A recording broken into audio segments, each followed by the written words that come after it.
रामकृष्ण हरी मंडळी. तर चला आज आपण 7 तारखेच्या निफ्टी 50चे ॲनालिसिस पाहू.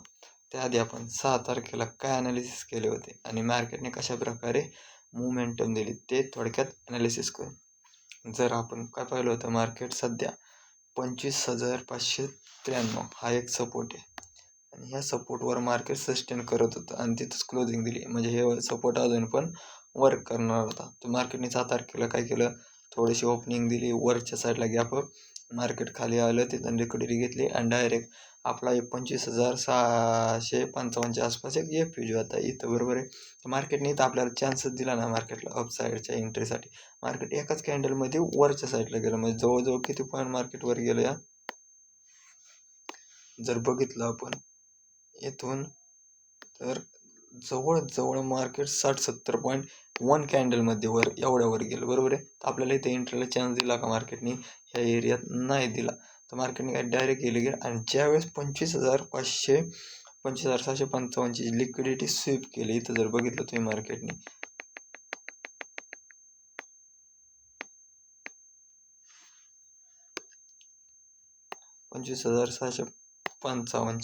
मार्केटने त्याच कॅन्डलने लिक्विडिटी स्वीप केली. म्हणजे ह्याचा अर्थ मार्केट काय करणार आता, डाऊन साईडला जाणार आहे, बरोबर आहे. तरी जर तशा ह्याच्यात 2 ॲनालिसिस होतात.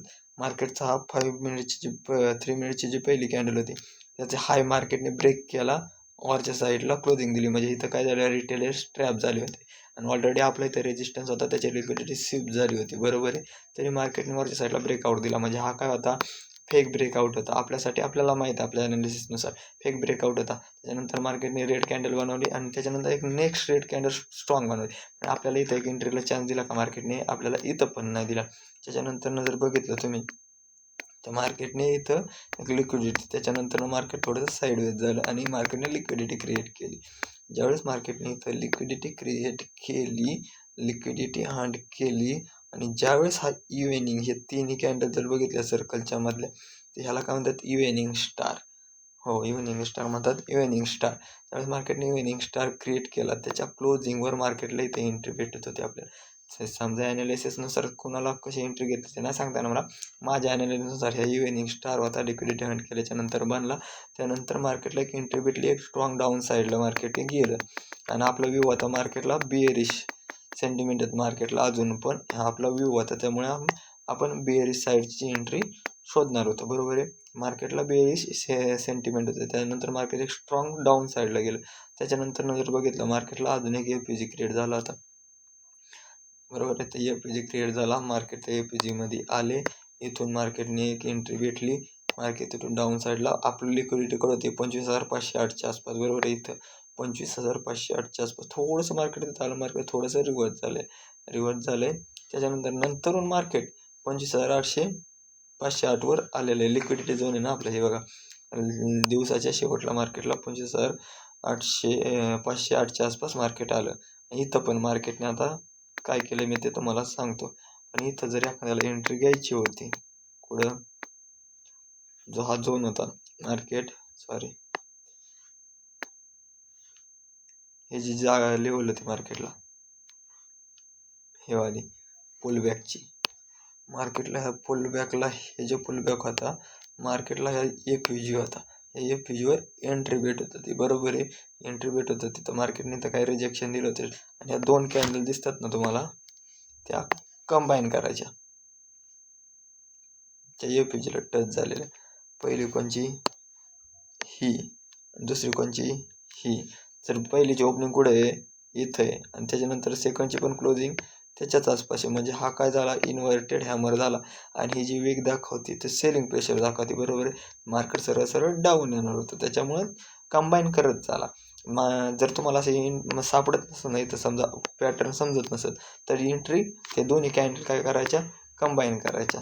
त्याच्यामुळे तुम्हाला समजतं मार्केटमध्ये काय चाललेलं आहे. जोपर्यंत तुम्हाला कॅन्डल कंबाईन करता येणार नाहीत, मार्केटचं स्ट्रक्चर जोपर्यंत समजत नाही, तोपर्यंत तुम्हाला मार्केटमध्ये चालले काय हे आज समजणार अशक्य आहे, बरोबर आहे. तर मार्केट अशा प्रकारे आपले जे सपोर्ट रेजिस्टन्स होते त्यानुसार मार्केटने वर्क केलेलं आहे. आता मार्केट कुठे आपलं 25,509, म्हणजे आपला जो लिक्विडिटी झोन होता मार्केटचा, हा वाला. आता 7 तारखेसाठी बघू पण, हा वाला इथं मार्केटने काय केलेलं आहे, हे जर कॅन्डल बघितले तर त्या दोन्हीने काय केलं, लिक्विडिटी स्वीप केली, तरी मार्केट थोडंसं खाली येऊन सस्टेन केलं. म्हणजे इथून काय ब्रेकआउट दाखवला, हा फेक ब्रेकआउट. तर मार्केटने इथं लिक्विडिटी क्रिएट केली, वरच्या साईडला सेलिंग प्रेशर होता, बरोबर आहे. तर लिक्विडिटी क्रिएट केली, रिटेलर्स ट्रॅप झालेले आहे तिथं, बरोबर आहे. मार्केट काय करू शकतं, 7 तारखेला मार्केट 7 तारखेसाठी मार्केट काय करू शकतं माहिती आहे का, मार्केट आता ट्राय करणार, आपल्याला सपोर्ट आहे रेजिस्टन्स आहे 25,567 हा वाला. आणि ह्या लेवलच्या जी लिक्विडिटी आहे ना, मार्केट लिक्विडिटी ग्रॅब करण्यासाठी घेऊ शकतं. मार्केट जर फ्लॅट ओपन होत असेल, मार्केट डायरेक्ट असं सरळ सरळ वर ह्या लेवलला येण्याचे चान्सेस आहेत. आणि इथून मार्केट रिजेक्शन घेत असेल, तिथून एक डाऊन साईडचा ट्रेड आपल्याला बघायला भेटू शकतो, बरोबर आहे, बघायला भेटू शकतो. परंतु जर मार्केट ह्या लेवलला ब्रेक करत असेल 25,567 ही जी लेवल आहे, ह्याला जर ब्रेक करत असेल तर मार्केट ट्राय करू शकतं वर जाण्याचं. पण विचार जर अजून पण मार्केटला बेरिश सेंटिमेंट आहेत, हे लक्षात ठेवा. मार्केट अजून पण बेरिश सेंटिमेंटमध्येच आहे. तोपर्यंत मार्केट 25,567च्या खाली डाऊन साईडला, तोपर्यंत आपला व्ह्यू हा बेरिश राहणार आहे. ज्यावेळेस मार्केट ह्याच्या वर जाईल त्यावेळेस आपला काय व्ह्यू राहणार आहे, बुलिश राहणार, हे लक्षात ठेवा.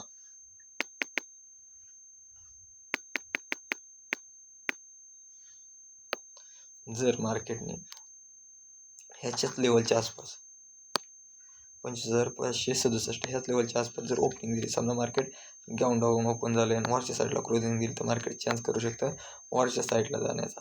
जर मार्केट गॅप डाऊन ओपन झाले आणि वरच्या साईडला जाऊन पण रिजेक्शन घेऊन खालीच क्लोजिंग झालं, तर मार्केट एक स्ट्रॉंगली डाऊन साईडला जाऊ शकतं. मार्केटला बेरिश सेंटिमेंट आहेत अजून पण, लक्षात ठेवा, मार्केटला बेरिश सेंटिमेंट आहेत अजून पण. आणि जर मार्केट ह्याच्या वर ओपनिंग झालं आणि जर डाऊन साईडला येऊन क्लोजिंग दिली, तरी मार्केट डाऊन साईडला जाऊ शकतं 25,567च्या आसपास वरून. हे अजून लक्षात ठेवा, मार्केटला बेरिश सेंटिमेंट मी अजून पण सारखं तेच सांगतोय. जर मार्केट बुलिश साईडला जात असेल 25,567च्या वर, तर मार्केटला लिक्विडिटी आहे 25,617. बुलिश साईडला जर ह्याच्यानंतर वर जर जात असेल मार्केट, तर एक स्ट्रॉंगली अप साईडला जाण्याचे चान्सेस नाही आहेत. मार्केट साईडवेज हळूहळू स्लोली जाऊ शकतं मार्केट वरच्या साईडला, कारण वरच्या साईडला म्हणजे हे सेलिंग प्रेशर जास्त आहे. तरी मी तुम्हाला लेवल सांगतो वरच्या साईडचा,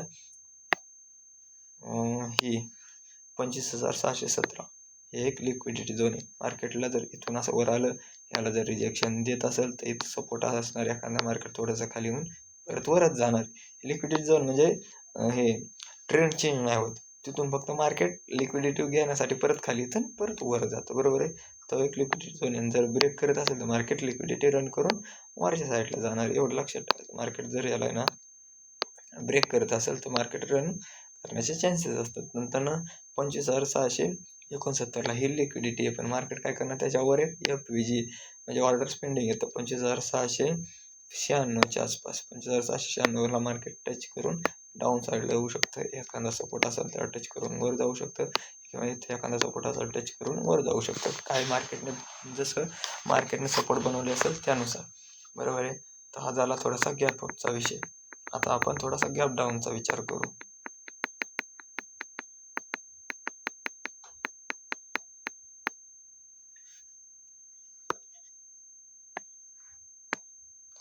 जर market normal gap down open होत असेल, तर मार्केटला सपोर्ट जवळच आहे 25,455 हा एक उद्या स्ट्रॉंग सपोर्टचं काम करू शकतो मार्केटला. 25,455 जर मार्केट इथून थोडासा गॅप म्हणजे फ्लॅट ओपन होऊन अप साईडला जात असेल आणि 25,567 रिजेक्शन घेत असेल, तर आपलं टार्गेट काय राहणार आहे 25,455. ह्या लेवलवर मार्केट डायरेक्ट ह्या लेवलला येऊ शकतं 25,455 हे. आणि हा लेवल एक सपोर्टचं काम करू शकतं उद्याच्याला एक स्ट्रॉंग.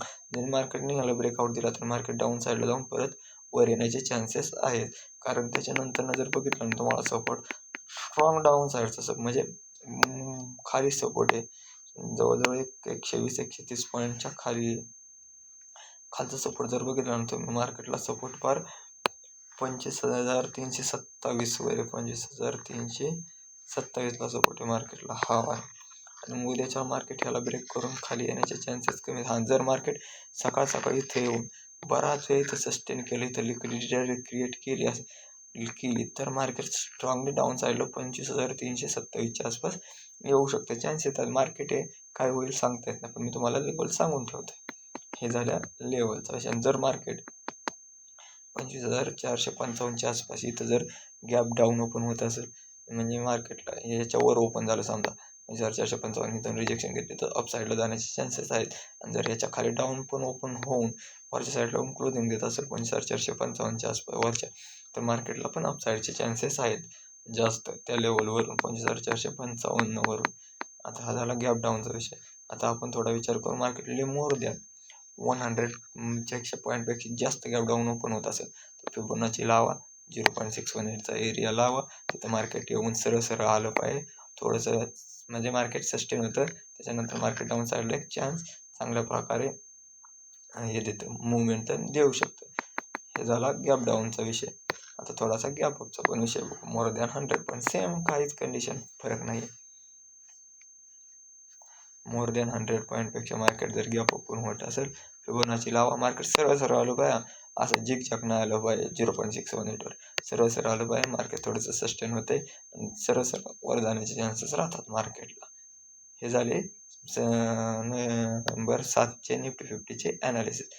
तुम्हाला मी काय सेबी रजिस्टर ॲनालिस करणार नाही, त्यामुळे तुमचा जो ॲडवायझर असेल त्याच्याशी तुम्ही चर्चा करून, फायनान्शियल ॲडवायझरशी चर्चा करून ट्रेड एक्झिक्यूट करू शकता. तुम्हाला आपले व्हिडिओ कसे वाटतात, आपल्या व्हिडिओ कमेंटमध्ये सांगत चला आणि प्लीज सबस्क्राईब करून सपोर्ट करत चला. धन्यवाद तुम्ही तुमचा थोडा वेळ दिल्याबद्दल.